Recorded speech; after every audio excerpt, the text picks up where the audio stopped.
Shalom, saudara-saudaraku yang diberkati oleh Tuhan kita Yesus Kristus. Memasuki usbu kerja yang baru, di hari ini kita akan membaca dan merenungkan kebenaran firman Tuhan. Namun sebelum membaca dan merenungkan kebenaran firman Tuhan, terlebih dahulu kita berdoa meminta tuntunan kuasa Roh Kudus.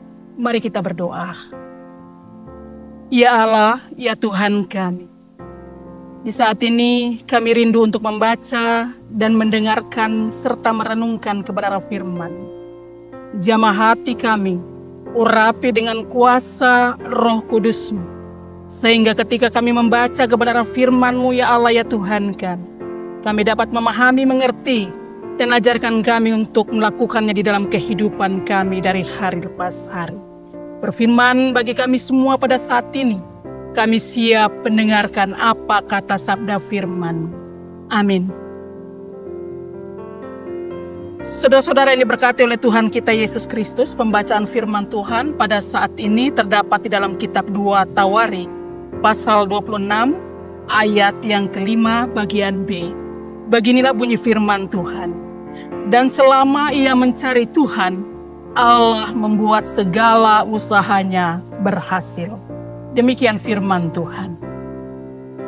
Saudara-saudaraku yang diberkati oleh Tuhan kita Yesus Kristus, kesuksesan dan keberhasilan dalam keluarga, karir, dan juga dalam segala bidang adalah merupakan keinginan dan juga merupakan impian bagi setiap orang.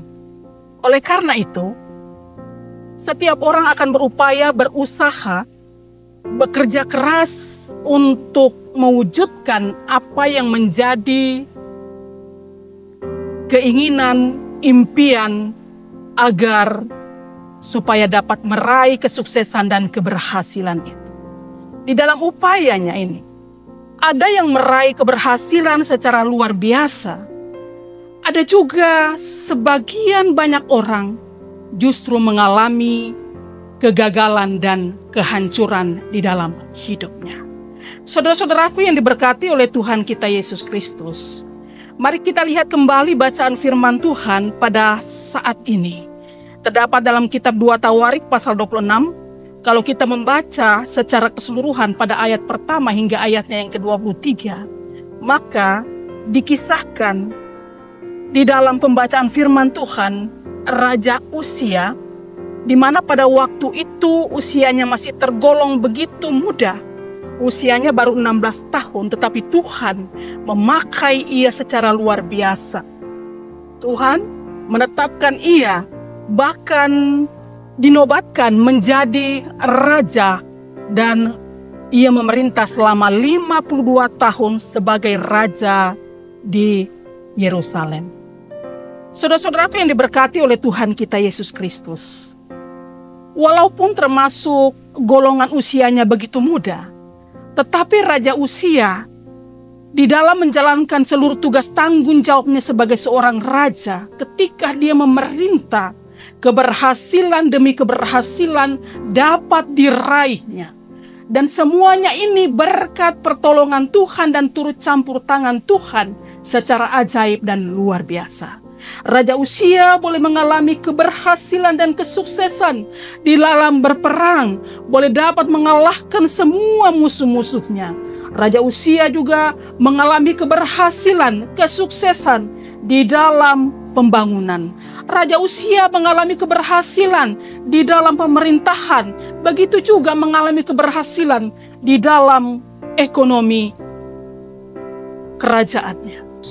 Sehingga lewat keberhasilan ini, kerajaannya menjadi kuat dan kokoh. Bahkan dicatat di dalam pembacaan Alkitab, di dalam kitab 2 Tawarik pasal 26, pada ayat pertama hingga ayat terakhir, dikatakan di sana bahwa namanya termasyur di dalam negeri maupun di luar negeri, di Mesir maupun di negeri-negeri yang jauh. Ini berarti bahwa penyertaan dan pertolongan Tuhan boleh terjadi bagi Raja Uzia di dalam menjalankan roda pemerintahannya. Sebagai seorang raja, ia begitu berhasil dan sukses di dalam menjalankan setiap tugas tanggung jawabnya.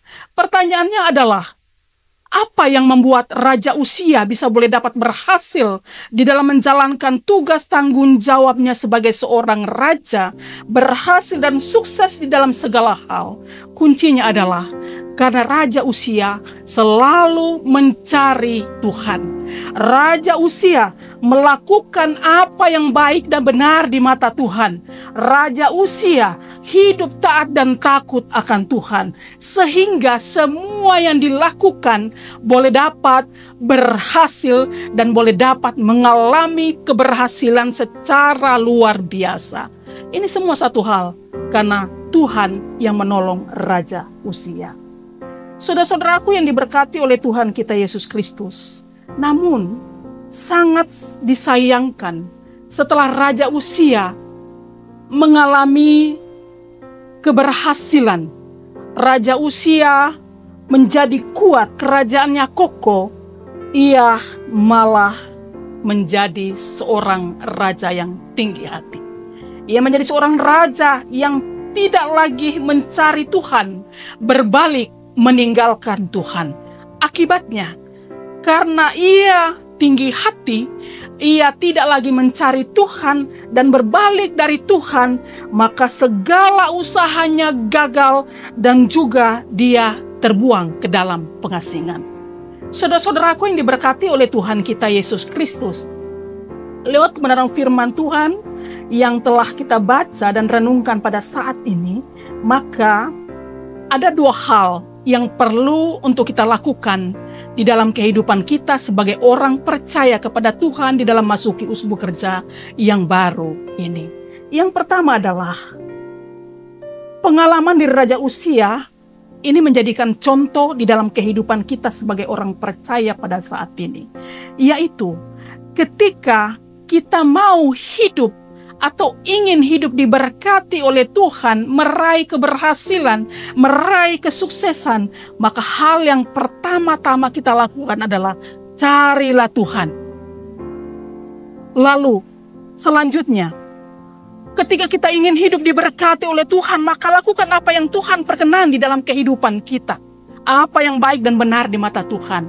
Lalu yang ketiga adalah hiduplah takut akan Tuhan. Maka segala usaha, apa yang menjadi keinginan, apa yang menjadi impian dan harapan kita, sudah pasti Allah akan memberkati semuanya itu. Diberkati dalam keberhasilan dan kesuksesan. Hal yang kedua adalah, pada saat kita diberkati oleh Tuhan di dalam keberhasilan, di dalam kesuksesan, maka perlu kita ingat bahwa jangan kita tinggi hati. Jangan kita berbalik, berubah setia kepada Tuhan. Karena hal yang demikian adalah hal yang tidak berkenan di hadapan Tuhan. Hal-hal yang demikian adalah hal yang jahat di mata Tuhan. Dan oleh karena itu, sebagai orang percaya kepada Tuhan Yesus Kristus, mari sebaliknya ketika kita ingin hidup diberkati oleh Tuhan, bahkan hidup kita mengalami berkat-berkat keberhasilan dan kesuksesan, tetaplah rendah hati di hadapan Tuhan dan sama. Dan teruslah mengandalkan Tuhan di dalam setiap kehidupan kita dari hari lepas hari. Tuhan Yesus berkati kita dengan firman-Nya. Amin. Mari kita berdoa. Ya Allah, ya Tuhan kami, segala puji dan syukur, terima kasih kami persembahkan di hadapan-Mu ya Tuhan ya Allah kami.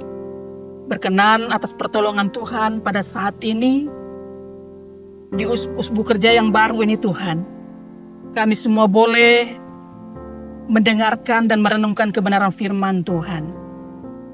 Biarlah kiranya firman-Mu Tuhan meteraikan dalam hati dan seluruh kehidupan kami.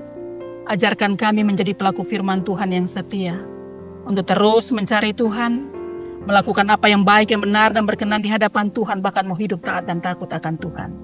Kami imani dan percaya ketika semua itu kami lakukan dalam kehidupan kami, Tuhan sang sumber berkat, keberhasilan, kesuksesan, pasti akan diberikan, dianugerahkan dalam setiap kehidupan kami. Terima kasih Tuhan untuk firman. Kami berdoa, meminta dan memohon dengan segala kerendahan hati ya Tuhan ya Allah kami. Kiranya Allah memberkati setiap kehidupan kami, semua yang boleh membaca dan mendengarkan kebenaran firman-Mu di saat ini. Kami juga berdoa ya Allah ya Tuhan kami, berkati seluruh kehidupan umat Tuhan di tengah-tengah jemaat GPI Papua Petra Muli. Dalam hari-hari hidup yang dijalani dari keluarga pertama hingga keluarga terakhir, Allah memberkati kehidupan mereka semua. Anugerahkan kiranya kekuatan, kesehatan, umur panjang, dan juga keselamatan yang bersumber dan berasal dari Tuhan Yesus. Mereka yang saat ini bergumul dalam kelemahan, sakit, penderitaan, Tuhan tumpangkan tangan pengasihan-Mu. Kiranya Allah menjamah, memulihkan, menyembuhkan mereka semua dengan kuat kuasa-Mu Tuhan. Semua kami yang saat ini ada di dalam pembacaan dan perenungan firman Tuhan, Allah memberkati setiap kehidupan kami. Kami pertaruhkan seluruh kehidupan kami bersama seluruh kehidupan umat Tuhan yang ada di tengah-tengah jemaat GPI Papua Petra Muli ini ke dalam tangan penguasa, dalam tangan kuasa-Mu Tuhan. Ampunkan salah dosa kami semua, lalu hanya dalam nama Allah, Bapa, Anak, dan Roh Kudus, kami berdoa dan mengucap syukur kepada Bapa di sorga. Dan kami juga memohon dengan segala kerendahan hati, berkat daripada-Mu ya Tuhan ya Allah kami. Kiranya kasih anugerah Tuhan kami Yesus Kristus di dalam pengasihan Allah Bapa, dengan tuntunan kuasa Roh Kudus-Mu, memberkati semua kami, memberkati orang-orang yang telah kami doakan dari saat ini, esok terus kekal sampai selama-lamanya. Amin. Demikian renungan firman Tuhan di saat ini. Selamat memasuki usbu kerja yang baru. Tuhan Yesus berkati kita semua.